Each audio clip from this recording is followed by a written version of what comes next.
আজকে ওইখানে এবং এইখানে প্রায় 20 কোটি টাকার মতো আমরা আপনার সহযোগিতা করতে পারলাম।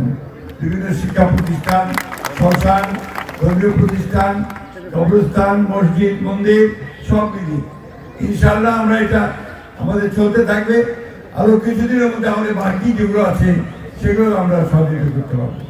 আমরা আশা করি যে আমরা যে সমস্ত প্রতিষ্ঠানগুলো আমাদের এখনো পাইনি আমরা অবিলম্বে তাদেরকে আমরা দিতে পারবো। আমরা রাস্তাঘাটের উন্নয়ন করার চেষ্টা করছি। আমরা চেষ্টা করছি যাতে করে আমরা আমাদের ছেলে মেয়েদের কাজের ব্যবস্থা করতে পারি, সংসার করতে পারি। কৃষির উন্নয়নের কথা আমরা চেষ্টা করছি যে করতে পারি।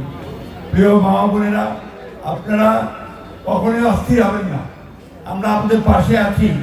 ইনশাআল্লাহ আমাদের প্রধানমন্ত্রী তারেক রহমান সাহেবের নেতৃত্বে আমরা সারা দেশে যে কাজ শুরু করেছি, ফ্যামিলি কার্ড, কৃষক কার্ড এবং খাল খননের কাজ, সেই সঙ্গে অন্যান্য কাজগুলো দিয়ে আমরা জনগণের পাশে দাঁড়ানোর চেষ্টা করছি।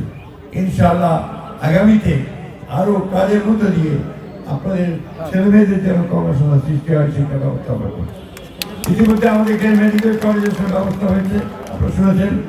আমাদের ইউনিভার্সিটি হয়ে কাজ শুরু হচ্ছে, আমাদের রাস্তাঘাটগুলো উন্নয়নের কাজ চলছে, ইঞ্জিনিয়ারিং কলেজ এখানে হচ্ছে। এখানে রুইয়া উপজেলা, বুল্লি উপজেলাকে করার ব্যবস্থা ইতিমধ্যে হয়ে গেছে।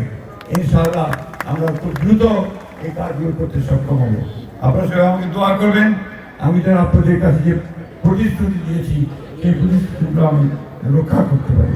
হিন্দু, মুসলমান, বৌদ্ধ, খ্রিস্টান সবাই একযোগে আপনারা বাস করবেন ভাতৃত্ব নিয়ে। কোনো শক্তি যেন আপনাদেরকে বিভাজন না করতে পারে সেই কথাটা সবচেয়ে আমরা মনে রাখবেন।